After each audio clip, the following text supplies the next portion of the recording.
Hey guys, welcome to the Touchdown Table. I'm Ryan, that's Tyler, that's Jordan. And Saturday we had a crazy story come out. You got that right. Yes, highly unexpected. We all know Antonio Brown, the saga going on. He doesn't report to camp, then he reports, then there's the issue with Mayock, then he's not going to play Monday, then he apologizes and he's going to play Monday. And then he requests release from the Raiders and gets it. And almost immediately after, he signs a one-year deal with the New England Patriots. Crazy day in the NFL Saturday. Yeah, and there's a lot more to the story as well that we don't mention. I'm going to really briefly just go through it, just in case you've been living on the moon and you don't know what's been going on with Antonio Brown. So this all started when he was on the Steelers. He was unhappy with Ben Roethlisberger and the team in general. He wanted to be released or traded. They ended up trading him to the Raiders. Well, first they said Bills, but then he didn't want to go to the Bills. And then he got traded to the Raiders. And he went to the introduction press conference for the Raiders. He basically just trashed the Steelers, which was the first clown move that he made in the offseason. With many more to come. First of many. Yeah. And then in July, we had that frostbite issue where I don't even exactly know the entire story about that, but his feet looked very, very bad. He kind of just left. I'm looking at a picture of it right now on my computer. It's not good. And then I didn't know this one until I read this article earlier today. There's an issue with the chef, and he's like a famous chef. He pays he cooks for all these guys. He didn't even pay the chef, I don't think.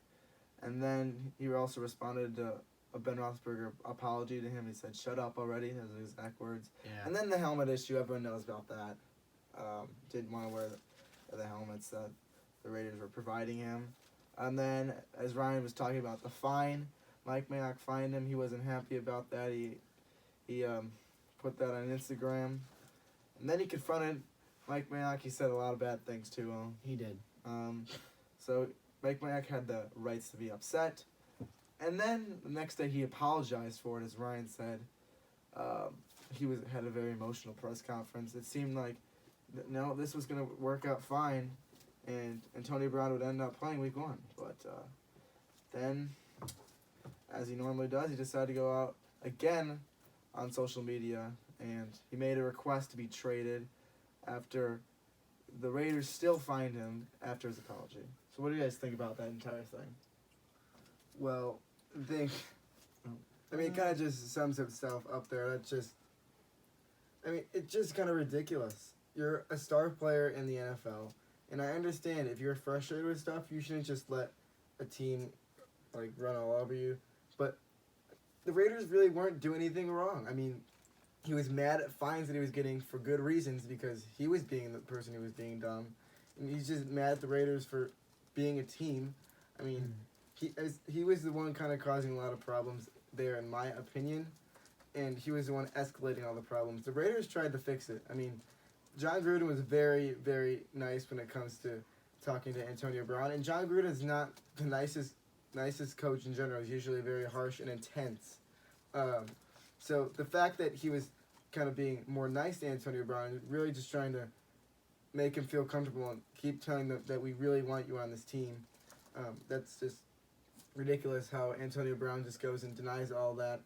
And Ryan, I'm sure, has an interesting point about something with Antonio Brown when he later went to the Patriots. Well, I'll let him talk about it in a second.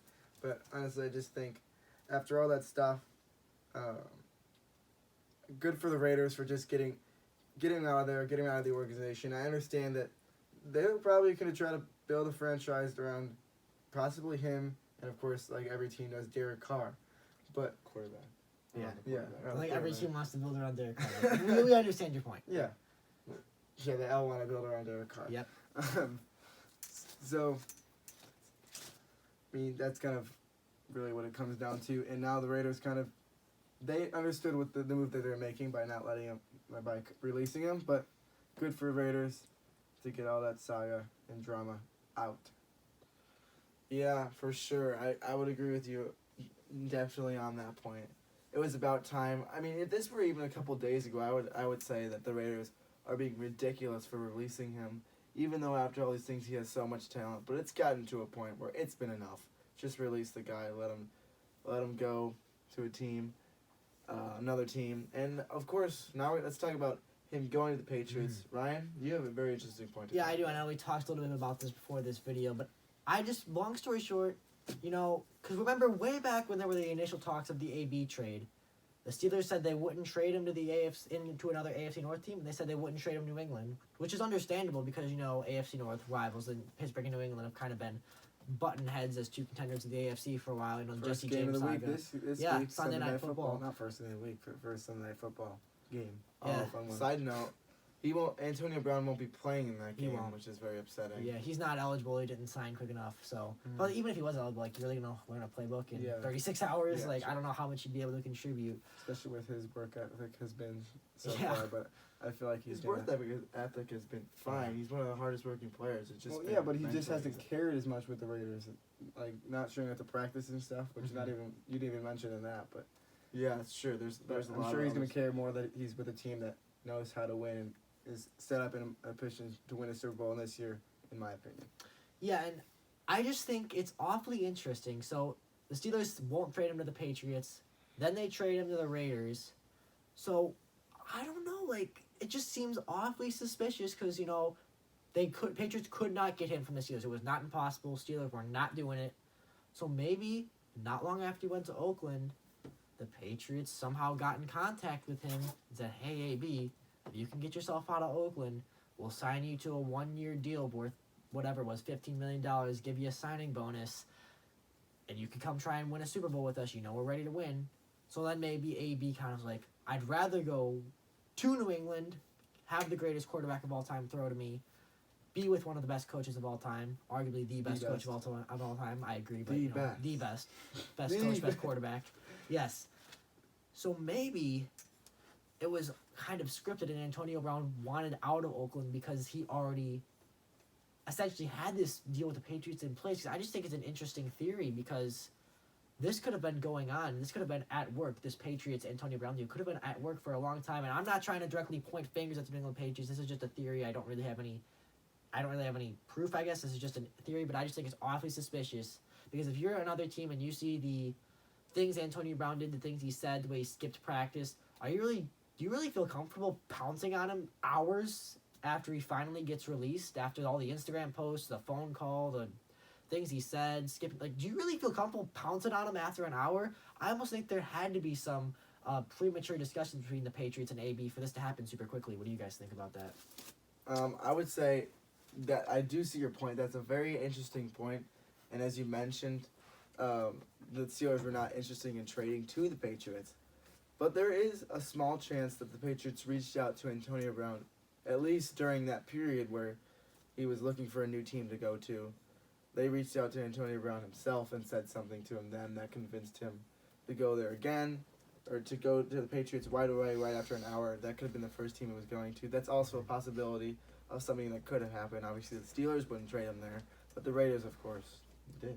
Yeah, and I think the first thing first, he wanted off of Pittsburgh because I think he was excited initially to be a Raider.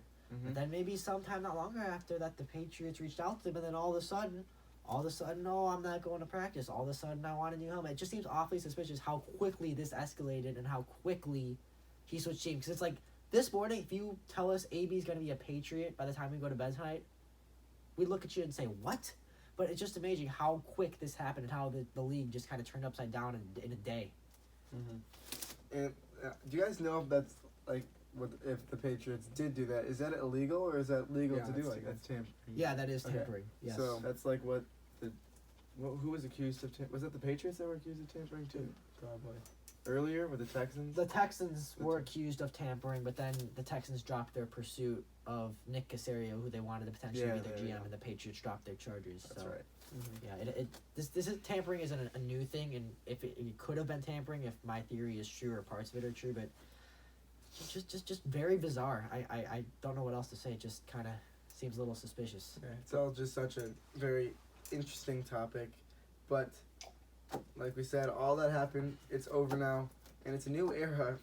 Well, not really a new era, but it's a new start in New England with a new wide receiver who will not be playing this week, but that team has gotten a lot more stacked. They have a lot of weapons on the offensive side and the defensive side, but the offensive side, with that addition of Antonio Brown, they've already been a decent team, but they need another wide receiver.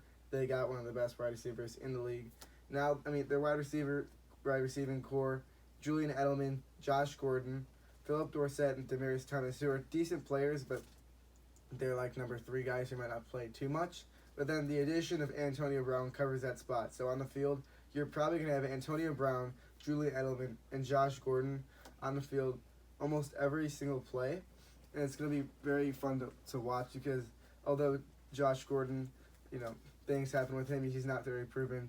Julian Edelman, he's proven himself. And Antonio Brown, he's a new receiver. It's going to be interesting to see how everything works out with that. It's the potential is literally right there. It's probably one of the highest potential of wide receiving core in the league. And just besides wide receiving core, Tom Brady, the GOAT, Sonny Michel, James White, James Devlin, obviously one of the best fullbacks in the league, Rex Burkhead, rookie Damian Harris. There's so much potential there for that Patriots offense, and it's just going to be fun to see what they can do this year.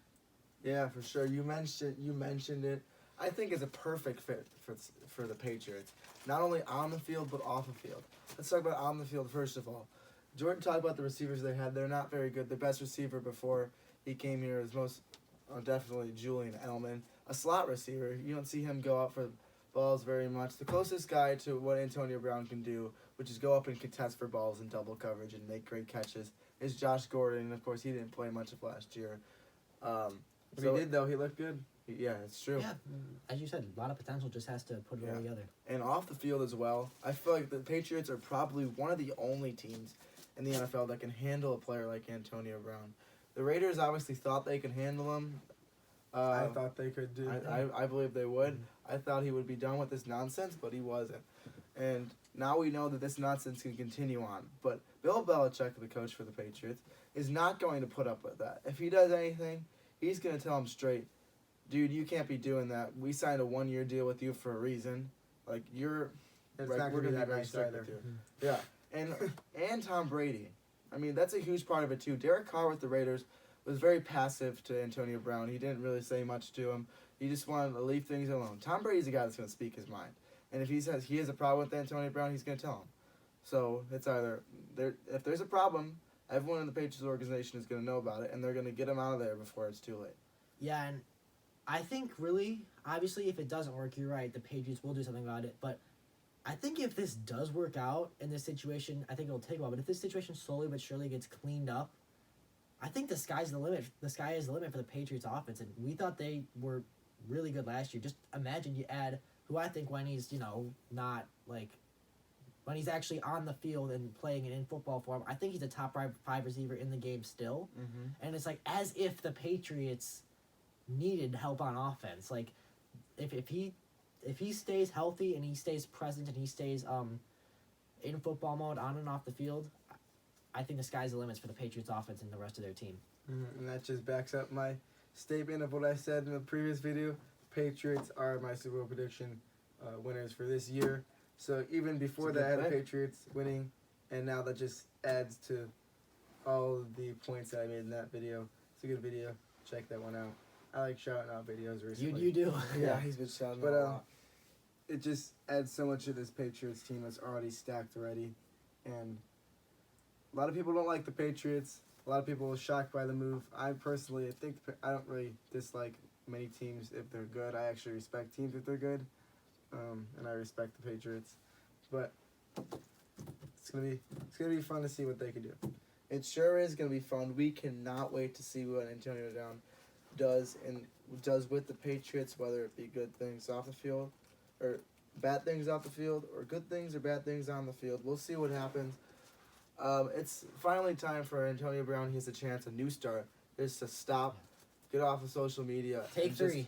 This is your third I'm chance. free. You're getting a third chance within a couple of months. You've been on 3 teams within the start of last season. Within a year, this is your third team now he's on. It's gonna be very exciting, as I said, and we cannot wait. And I feel like you guys are feel the same way. If we left anything out, please make sure to let us know in the comments section of what you think about this entire situation that's happened with Antonio Brown, and how you think this is gonna shape out for the Patriots. Thank you guys for watching this video.